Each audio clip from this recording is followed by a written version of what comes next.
Walang pang ulam? No problem. At yan na, hinagis na nga yung lambat. Ay, dami! Ano?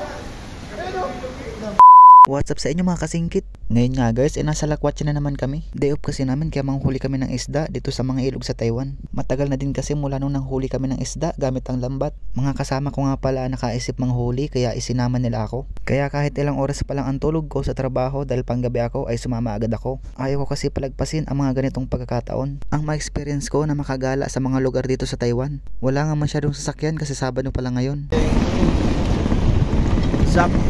Zap you man. Yay! Gang gang! Malamig na nga din pala dito kasi winter na. Kaso wala nga lang Pasko. First time ko nga pala magpapasko na malayo sa pamilya ko. Pero kailangan magsakripisyo para sa kanila. Puta kunwari may ano eh.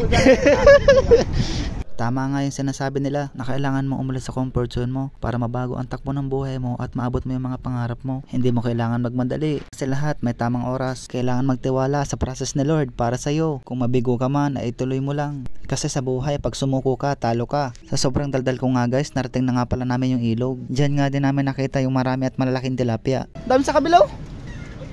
Tumpok ko. Ay gagi. Ang dami oh. Ha? Sabi natin mo. Tama, isang lira. Ay, isang lira oh.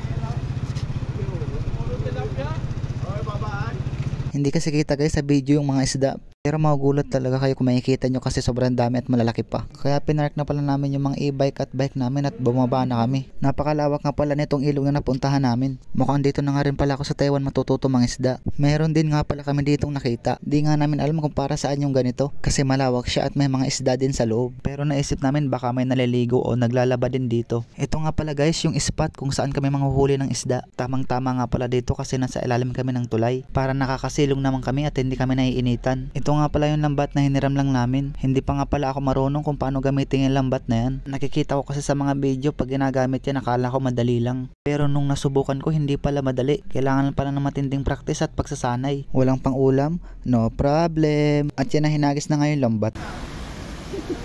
Ang dami! Ano? Gagi meron nga.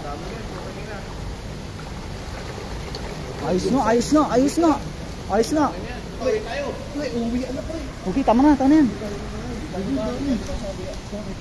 At unang hagis nga, Jen bilog na agad. Nagulat nga kami kasi marami na agad kami nahuli sa isang hagis pa lang. Kasi yun nga, uuwi na nga pala agad kami. Baka daw kasi bawal gumamit ng lambat dito sa ilog na to at baka mahuli pa kami. Kaya hindi muna namin tinanggal yung mga isda sa lambat at nilagay na namin agad ito sa sako. Pero sayang marami pa sana kaming mahuhuli kung tutuloy pa kami. Pero okay na to kasi malalaki naman yung nahuli namin. At ito na nga pala guys, pauwi na nga pala kami. Siguradong masarap na naman ulam mamayang tanghalian. Minsan lang kasi makakain ng isda kasi hindi naman palaging nanguhuli. Parang emperador na to ay parang 4 roulette na to ah. Panalo. Ganito kami manghuli guys. Ganito lang, isang itcha lang, uwi agad. At ito nga pala guys, nakauwi na nga pala kami. Ganyan nga pala, kalaki yung mga nahuli namin. Kaya agad na namin silang inalis sa lambat para malinisan na. Kaya dito nga ay tulong-tulong na nga kami. Medyo nahirapan pa nga kami dito tanggalin yung mga isda kasi nakasabit yung mga palikpik nila. At ito nga pala, natanggalan namin sila sa lambat. Kaya hanggang dito na lang muna mga kasingkit. Maraming salamat and peace!